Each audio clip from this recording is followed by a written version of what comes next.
अब देखिए, आपने मॉडर्न फर्नीचर हाउस से लिया है, मॉडर्न फर्नीचर हाउस।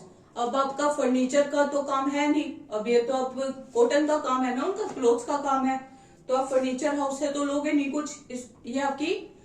ये आपको छोड़ना पड़ेगा, ठीक है, इसको आप छोड़ दो। नेक्स्ट ट्रांजेक्शन देखो आपको लेनी है या नहीं। अप्रैल 25 परचेज करा है आपने हरि ओम एंड सन से, जो कि गुजरात के हैं, जिनका इनवॉइस नंबर दे रखा है 390। अब आपकी मैडम लिखना भूल गई तो आप लिख लीजिए, है ना, 390। और हरिओम एंड सन से अब हमने क्या क्या लिया, आपने लिए 100 metre woollen cloth at the rate of ₹600 per metre. तो आपको 100 को डायरेक्टली 600 से मल्टीप्लाई करना है, कितना हो जाएगा 60,000। और इसमें ट्रेड डिस्काउंट आपको लेस करना है, जो कि आपको दे रखा है 15%। 60,000 का 15% लग जाएगा 9,000, तो डिडक्ट कर दो 51,000।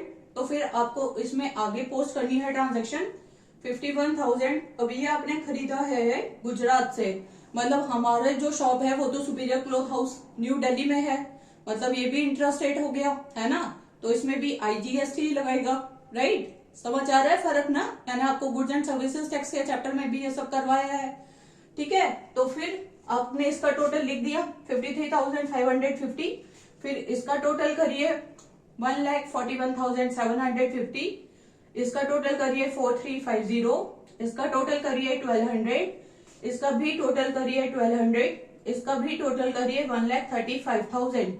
तो ठीक है, मतलब कि आपने फिर इनको ऐड करके देख लेना है कि ये अमाउंट आपका इक्वल आ रहा है या नहीं आ रहा।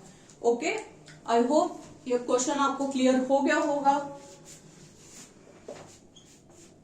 तो बच्चों, अब मैं आपको क्वेश्चन करवाऊंगी, अच्छे से अच्छे समझिए और जो प्रॉब्लम आए पूछते रहिए। ओके।